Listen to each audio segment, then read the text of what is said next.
नमस्कार मेरे प्यारे भाइयों बहनों, आईएएस आरएएस विद आरजे में आपका स्वागत है, हार्दिक अभिनंदन है। तो मेरे प्यारे भाइयों बहनों, आज हम आपके सामने फिर से लेकर आ चुके हैं सुजस का ई बुलेटिन। ये राजस्थान सरकार का मुखपत्र है मेरे प्यारे भाइयों बहनों। मतलब राजस्थान सरकार के द्वारा जो भी कार्य किए जा रहे हैं, जो भी आपके एग्ज़ाम के लिए इम्पोर्टेंट हैं, वो सारी चीज़ें इसके अंदर आती हैं। और मैं आपको बता दूं एक बात, राजस्थान से संबंधित पूछे जाने वाला करंट अफेयर का 80 से 90% भाग यहीं से आता है। ठीक है दोस्तों, तो हम इसकी एकदम डिटेलिंग में चर्चा करेंगे। और यदि आपको पीडीएफ चाहिए तो आप हमारा टेलीग्राम चैनल ज्वाइन करना है मेरे प्यारे भाइयों बहनों।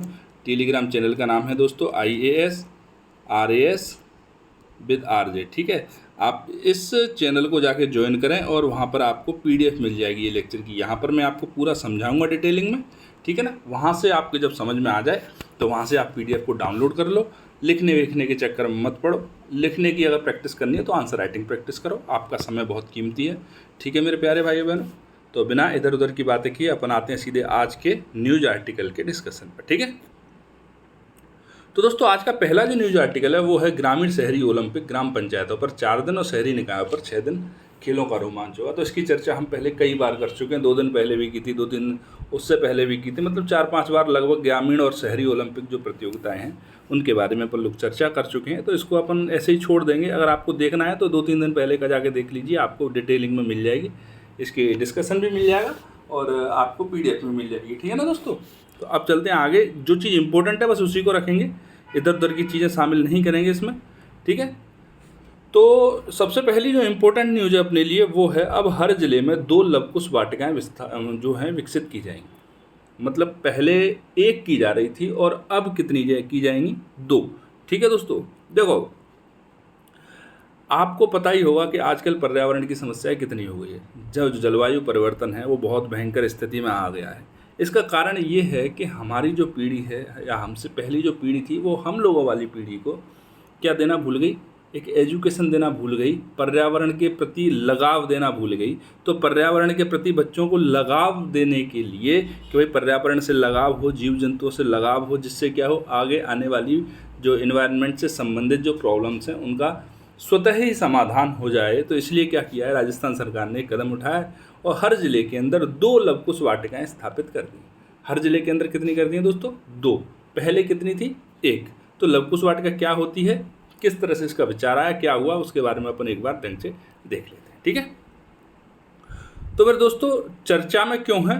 क्योंकि प्रदेश के प्रत्येक जिले में 2-2 करोड़ रुपए की लागत से बनने वाली लवकुश वाटिकाओं की संख्या को 1 से बढ़ाकर प्रत्येक जिले में 2 कर दिया गया है, जो मैंने आपको अभी जस्ट बताया है। ठीक है दोस्तों प्रमुख बिंदु इसके इस तरह से हैं कि इन वाटिकाओं के निर्माण का जो उद्देश्य है वो है पर्यावरण संरक्षण के प्रति आमजन को शिक्षित करना, जागरूक करना और वन से संबंधित जो अनुभव होते हैं व्यक्ति के बीच में उनको बढ़ाना। कई लोगों को तो ये नहीं पता मेरे दोस्तों कि खेतों के अंदर फसलें कैसे होती हैं, गेहूं की फसल कैसी दिखती है, बाजरे की फसल कैसी दिखती है। ये तो आज की डेट में नहीं पता दोस्तों, अभी इतना समय नहीं गुजरा है। मुझे लगता है आने वाली पीढ़ियों में लोग भूल जाएंगे कि जो आलू से सोना बन भी सकता है या नहीं बन सकता, उनको पता नहीं होगा। कोई राजनेता बोल देगा आलू से सोना बनाओ तो बनाने लग जाएंगे। ठीक है दोस्तों, तो क्या है कि वन के प्रति अनुभव, एक बार वन का जब अनुभव होगा तो उम्मीद, तो मैं बता रहा हूँ आपको, आप में से जो लोग भी वनों का अनुभव जिनको नहीं है, ग्रामीण परिवेश का अनुभव नहीं है, जब जाओगे तो शहर को भूल जाओगे। ठीक है ना दोस्तों, इन वाटिकाओं में क्या होगा, जो स्थानीय पर्यावरण है, पारिस्थितिकी है, वहाँ अनुकूल, वहाँ की क्या क्या वनस्पति हो सकती हैं, फल फूल किस तरह के हैं, औषधीय पौधे किस तरह के होते हैं, वहाँ पर छायादार पेड़ पौधे होते हैं किस तरह के होते हैं, इस तरह का जो स्थानीय अनुभव है उसको प्रदान किया जाएगा इस तरह की वाटिकाओं के अंदर। ठीक है मेरे भाई बहनों, तो अधिक से अधिक क्या किया गया है, जैसे इन वाटिकाओं का निर्माण किया गया, तो इन वाटिकाओं के निर्माण में क्या किया गया है, देखो भाई प्रकृति के संरक्षण से संबंधित है, तो इनमें क्या किया गया है, अधिक से अधिक प्राकृतिक चीज़ों का ही इस्तेमाल किया गया। ऐसा नहीं है कि सीमेंट वीमेंट लगा लोगों कि आपने वाटिका तैयार कर दी, मतलब है तो प्राकृतिक वाटिका लेकिन बनी है वो आधुनिकतम तकनीकों से, तो इस तरह से नहीं है। अधिक से अधिक प्राकृतिक सामग्री का ही प्रयोग किया गया है, जिससे लोगों को ये बताया जा सके कि जो प्रकृति है वो आपकी सभी ज़रूरतों को पूरा कर सकती है। और इससे क्या होगा, एक प्राकृतिक जो एहसास है वो भी लोगों को प्राप्त हो सकेगा। इन वाटिकाओं के अंदर और क्या बनाया जाता है, इको ट्रेल पथों का निर्माण किया जा रहा है और जगह जगह पर प्रदर्शनियाँ भी लगेंगी। इको ट्रेल पथ इस तरह के होते हैं कि उसमें इकोसिस्टम के बारे में, जैसे आप निकले कहीं से तो दोनों तरफ इस तरह के पोस्टर्स होंगे, इस तरह की चीज़ें लगी होंगी जिससे आपको जो इकोसिस्टम है उसको पहचानने में मदद मिले। तो इको ट्रेल पथ वो पथ होते हैं जिन पथ के चारों तरफ आपको इकोसिस्टम से संबंधित पूरी जानकारी मिल जाएगी, ठीक है। और जगह जगह पर क्या होगा, प्रदर्शनियाँ लगाई जाएंगी, ठीक है मेरे प्यारे भाइयों बहनों। तो ये आपके आरएएस मेंस के अंदर आने की संभावनाएं अधिक हैं इसकी, ठीक। प्रीलिम्स के अंदर यहाँ से कोई इस तरह का प्रश्न बनता नहीं दिख रहा है मुझे। तो आप मेंस की दृष्टि से इसको तैयार कर सकते हैं। मेंस की दृष्टि से आपको ये 2 नंबर में मिल जाएगा। आपको ज़्यादा से ज़्यादा 20 शब्दों में ही पूछेंगे, उससे ज़्यादा इसको नहीं पूछेंगे, लेकिन इंपॉर्टेंट टॉपिक तक चूँकि इकोलॉजी एनवायरनमेंट से रिलेटेड है तो आपसे पूछने की संभावना थोड़ी सी बढ़ जाती है, ठीक है दोस्तों। आप चलते हैं दोस्तों अगले न्यूज आर्टिकल की तरफ। तो जोधपुर, उदयपुर, कोटा और अजमेर शहर 3D सिटी बनेंगे। किस तरह की सिटी बनेंगे, 3D। तो आप बोलोगे सर अब तक क्या 2D में चल रहा था, 2D में क्या, हम जाते हैं तो हमें तो 3D में वैसे ही दिखता है, और भी ज़्यादा डायमेंशंस दिखने लग जाती हैं। तो दोस्तों शहर जो है 3D सिटी बनेंगे। 3D सिटी का मतलब ये है कि इन शहरों का इस तरह का डाटाबेस तैयार किया जाएगा जो कि आप कंप्यूटर स्क्रीन पर, टीवी स्क्रीन पर, मोबाइल स्क्रीन पर जब देखेंगे तो आपको 3D में दिखेगा नज़ारा इस तरह से, ठीक है। ये आपको नज़ारा दिख रहा है इस तरह से।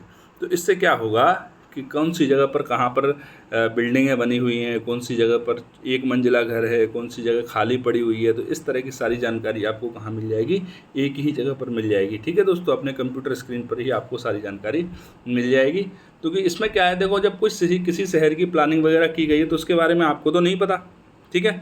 तो किसको पता है, गवर्नमेंट को पता है। अब आपको कहीं पर कुछ चीज़ खरीदनी है, कुछ चीज़ लेनी है, बेचनी है, पता लगाना है उस चीज़ के बारे में, तो क्या करना है आपको, आप जाइए 3D मैपिंग के जरिए आपको सब कुछ पता लग जाएगा वहाँ पर, ठीक है। इनमें क्या होगा, जियोग्राफिकल इन्फॉर्मेशन सिस्टम है एक, ठीक है। कौन सा, जियोग्राफिकल इन्फॉर्मेशन सिस्टम। वैसे दोस्तों ये जो सिस्टम होता है जियोग्राफिकल इन्फॉर्मेशन, इसके नाम से देखो, जियोग्राफी का मतलब होता है भौतिकी, मतलब वहाँ की जगह। इन्फॉर्मेशन का मतलब होता है वहाँ की जानकारी। सिस्टम का मतलब होता है एक तंत्र, ऐसा तंत्र जो वहाँ की भौतिकताओं की जानकारी देता है, ठीक है। उसके आधार पर क्या बनाया जाएगा, इनको 3D आधारित मॉडल विकसित किए जाएंगे। अब दोस्तों इसको एग्जाम की दृष्टि से ये किस तरह से इंपॉर्टेंट हो सकता है उसकी अपन चर्चा कर लेते हैं, ठीक। दोस्तों राजस्थान की जोधपुर, उदयपुर, कोटा और अजमेर, पहले तो इन चारों शहरों के नाम, इन चारों जिलों के नाम, वैसे शहर ही बनाए जाएंगे, जिले तो क्या ही बनाए जाएंगे। जो जोधपुर शहर है, जो कोटा शहर है, उदयपुर शहर है, अजमेर शहर है, इनकी क्या की जाएगी, इनकी जो 3D बेस्ड मैपिंग है वो की जाएगी इनकी, ठीक है। तो चारों शहरों के नाम याद रख लो, आपसे प्रीलिम्स के अंदर या वनडे एग्जाम के अंदर सीधा प्रश्न यहाँ से पूछा जा सकता है, ठीक है।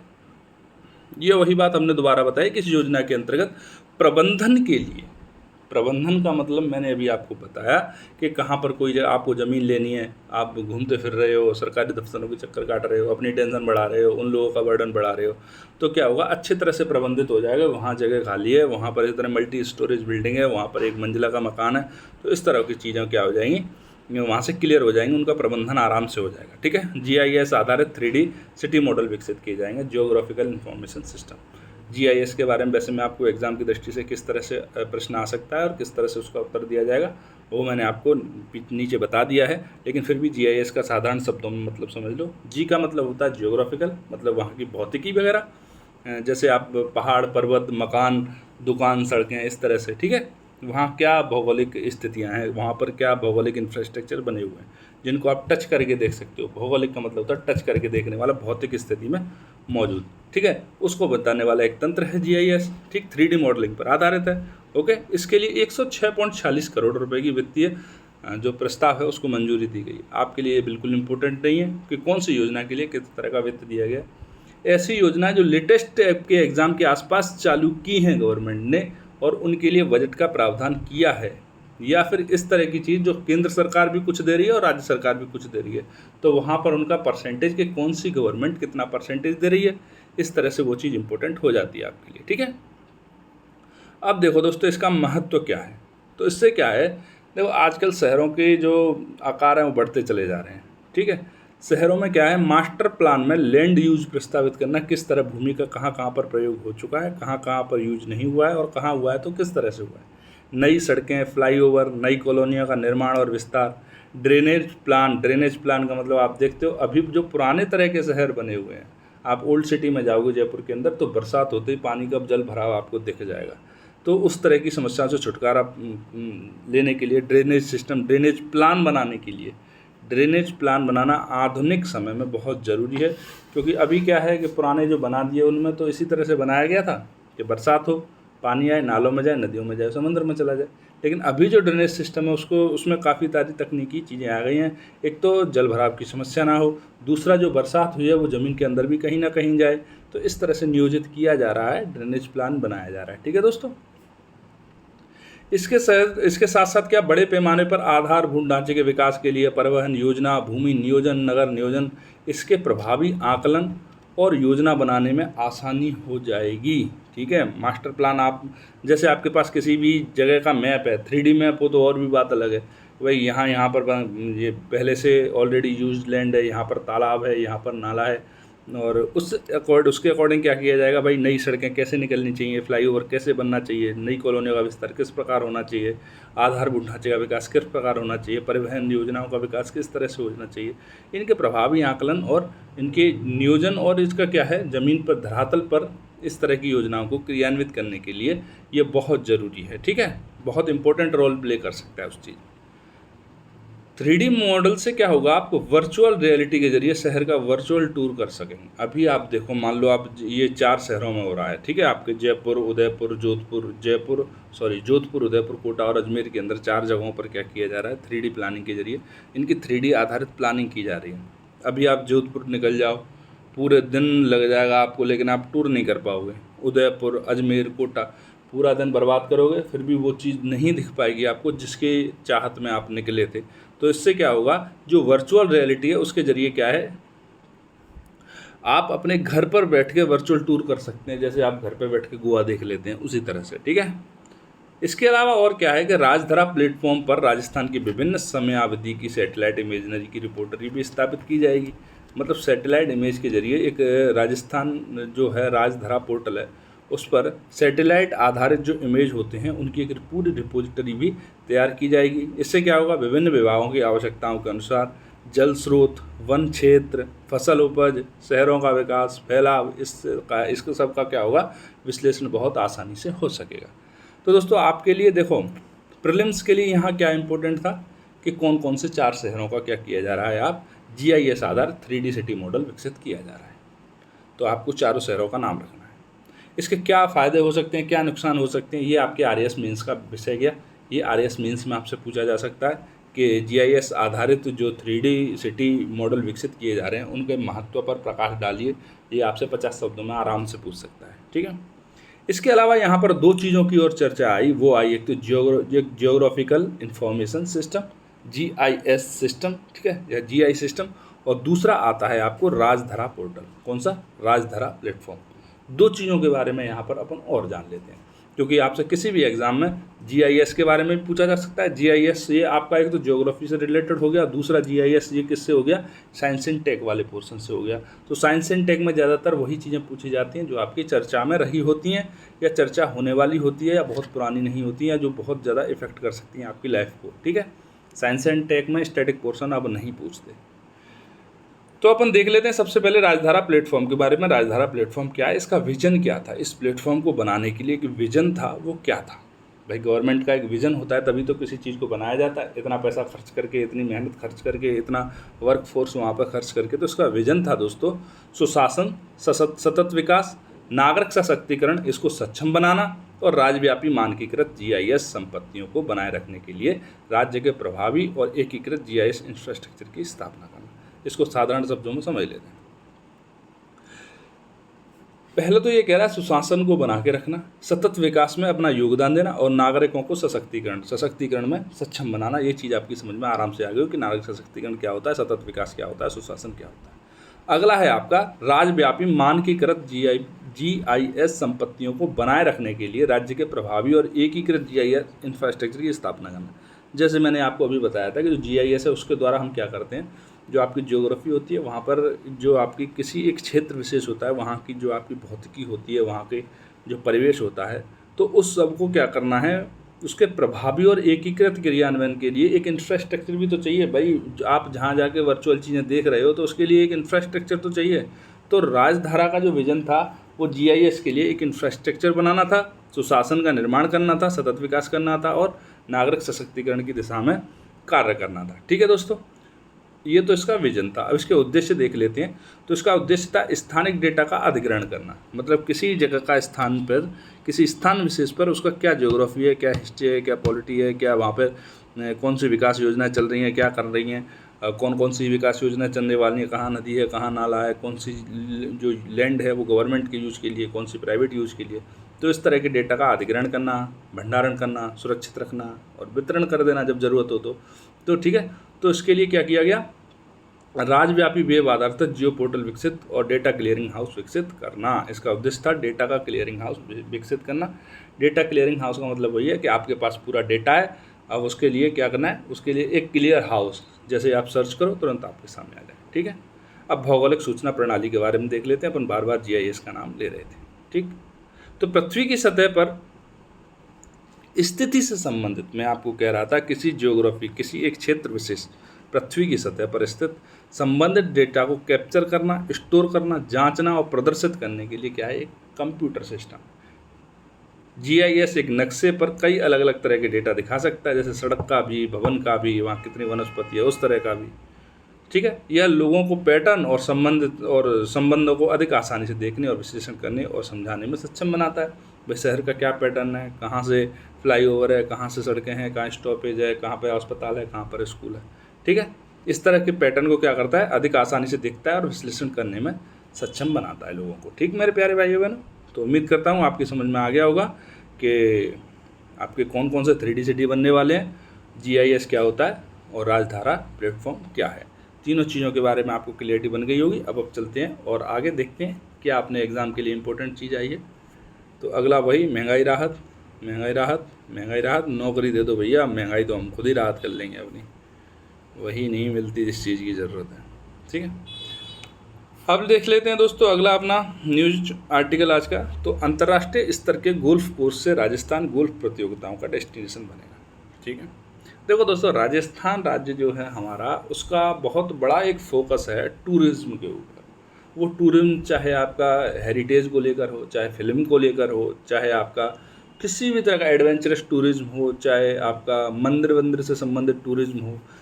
अब राजस्थान सरकार ने एक और चीज़ निकाली है कि खेलों को बढ़ावा दो। खेलों को बढ़ावा देने के लिए क्या करना है, आपको इंफ्रास्ट्रक्चर बनाना है। बिना इंफ्रास्ट्रक्चर के खेल कहाँ खेले जाएंगे भाई। सड़कों पर तो आप विराट कोहली को उतारोगे नहीं, ऐसा तो है नहीं गली में विराट कोहली छक्के मार रहा है, पब्लिक खड़ी है ताली बजा रही है, ऐसा तो नहीं होता। ठीक है, अंतर्राष्ट्रीय स्तर के गोल्फ कोर्स से राजस्थान गोल्फ प्रतियोगिताओं का डेस्टिनेशन बनेगा। ये आज की न्यूज़ है, तो बहुत इंपॉर्टेंट नहीं है लेकिन फिर भी आपकी समझ के लिए बहुत ज़रूरी है। तो दोस्तों, राजस्थान का पर्यटन विकास निगम जो है उसके अध्यक्ष हैं श्री धर्मेंद्र राठौड़ जी। उन्होंने कहा है कि प्रदेश में अंतर्राष्ट्रीय स्तर के गोल्फ कोर्स बनाने से राजस्थान गोल्फ प्रतियोगिताओं की डेस्टिनेशन के रूप में विकसित हो सकेगा। जैसे ही आपसे पर्यटन को लेकर कोई सवाल आता है, पर्यटन नीति को लेकर कोई सवाल आता है, इस तरह के सवाल आते हैं, तो आप यहाँ इस जो न्यूज़ है इस वाली को, उसको आप रेफरेंस के रूप में दे सकते हो। बहुत अच्छा आंसर बनेगा, आपको अच्छे मार्क्स मिलेंगे। देखो दोस्तों, जो चीज़ पुरानी चीज़ें रटी रटाई स्टैटिक सारे लिख रहे हैं वही आप लिखने लगोगे तो आपको उतने अच्छे मार्क्स नहीं मिलेंगे। आपको क्या करना होगा, कुछ चीज़ें ऐड करनी पड़ेंगी। ऐड ऑन करने के लिए आपको करंट अफेयर को उसमें डालना ही होगा। ठीक है, तो अभी जो इंफ्रास्ट्रक्चर है कहाँ डेवलप किया जा रहा है, तो अजमेर ज़िले में बनने वाला गोल्फ कोर्स के लिए बूढ़ा पुष्कर में और MICE सेंटर बनाया जा रहा है, ये पुष्कर के होकरा में बनाया जा रहा है। इन दोनों को ही याद रख लेना। ये तो आपको गोल्फ कोर्स के लिए बूढ़ा पुष्कर और MICE सेंटर के लिए पुष्कर का होकरा, इस जगह पर, दो जगह पर किया जा रहा है। और 2023-24 का जो बजट था राज्य का, उसमें गोल्फ कोर्स और MICE सेंटर की स्थापना की घोषणा किसने की थी, हमारे प्यारे मुख्यमंत्री श्री गहलोत जी ने की थी। ठीक है,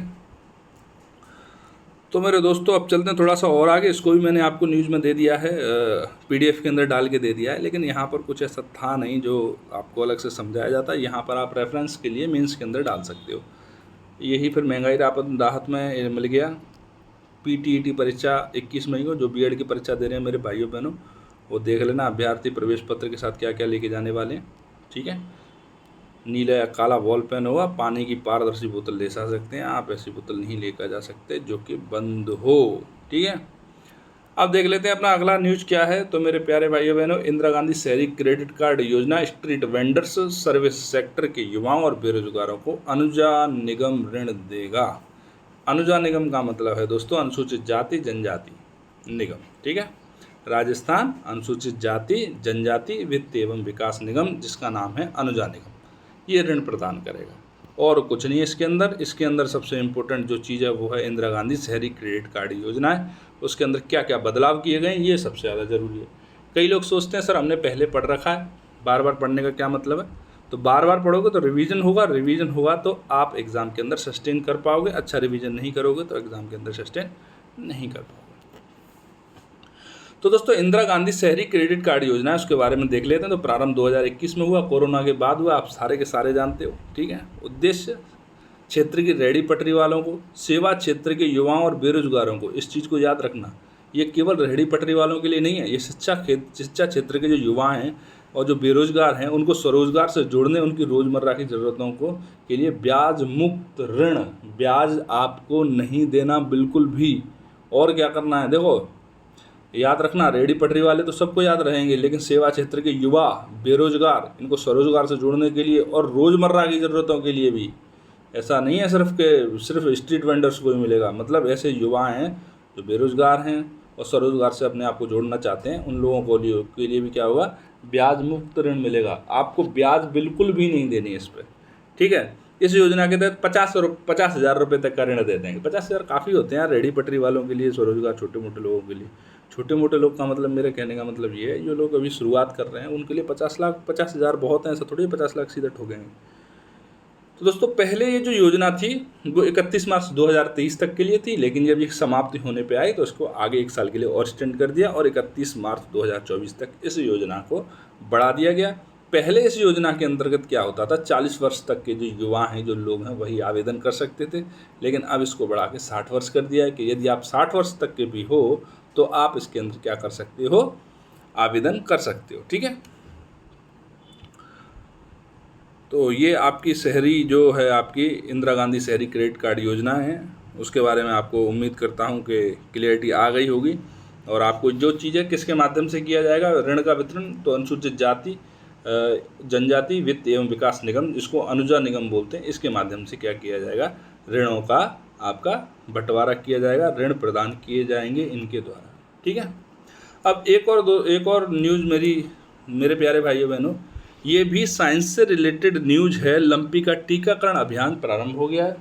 ठीक है, तो लंपी के लिए वैक्सीन तो बन गई है, इसीलिए तो वैक्सीन लगाई जा रही है। अब वैक्सीन कैसी है, इंडिजिनस है, अपनी है भैया, अपने घर बनाई है अपन ने, अपने वैज्ञानिक किसी से कम नहीं है, बशर्ते उनको अवसर तो प्रदान करो। ठीक है मेरे दोस्तों, तो कहाँ से शुरू किया गया है, पहले तो अपन ये देख लेते हैं कि टीकाकरण किया जा रहा है तो कौन सी वैक्सीन दी जा रही है, फिर देख लेंगे वैक्सीनेशन कहाँ से शुरू हुआ है। लंपी रोग के बारे में आप सारे ही जानते ही हो, लंपी रोग के बारे में बार बार क्या बोलना है, इतना तो बोल दिया लंपी रोग के बारे में, कितने वीडियोज़ में मैंने लंपी चिल्लाया हूँ। तो वैक्सीन देखो क्या है, lumpy ProVac Ind vaccine, vaccine का नाम है लंपी प्रोवैक। कौन सी, लंपी प्रोवैक इंड वैक्सीन। ठीक है, लंपी के लिए वैक्सीन इंडिया में बनी हुई लंपी प्रोवैक इंड वैक्सीन। कई जगह पर बस इसी का नाम चेंज कर करके पूछ लेंगे आपसे, lumpy back vaccine, lumpy Ind vaccine, lumpy ProVac Ind vaccine, और इनमें से कोई नहीं, इस तरह से। तो ये आपके साइंस और जो पशुधन है दोनों के ही हिसाब से बहुत इंपॉर्टेंट है और प्रश्न भी बहुत अच्छा है। आप इसको रट्टा मार लिए, ये आपको किसी न किसी एग्ज़ाम में ज़रूर मिलेगा ये। ठीक है दोस्तों, टीकाकरण का प्रारंभ किया गया था पशु चिकित्सालय हिंगोनिया जयपुर से, यहाँ से क्या किया गया है, टीकाकरण का प्रारंभ किया गया है मेरे दोस्तों। तो दोनों की दोनों न्यूज़ जो है वो प्रीलिम्स के लिए बहुत इंपॉर्टेंट है, वनडे एग्ज़ाम के लिए बहुत इंपॉर्टेंट है। ठीक है, आप इन दोनों को रट्टा मार लीजिएगा और देख लेते हैं आगे क्या है। तो मेरे दोस्तों आगे कुछ नहीं है, समाप्त हो चुका है। बस एक ही चीज़ है कि पीटीईटी की परीक्षा 21 मई को, 21 मई आज ही है ना, हाँ तो आज ही है भाई। ठीक है दोस्तों, और कुछ भी इसमें ऐसा नहीं है जो आपके एग्ज़ाम के लिए ज़रूरी हो। तो दोस्तों उम्मीद करता हूँ कि आज का डिस्कशन आपकी समझ में आया होगा। यदि आया हो दोस्तों समझ में, तो चैनल को लाइक शेयर सब्सक्राइब करें, ज़रूर करें सब्सक्राइब, शेयर भी करें, लाइक भी करें। ठीक है दोस्तों, तो मिलते हैं आपसे नए वीडियो में, तब तक के लिए जय हिंद, जय भारत।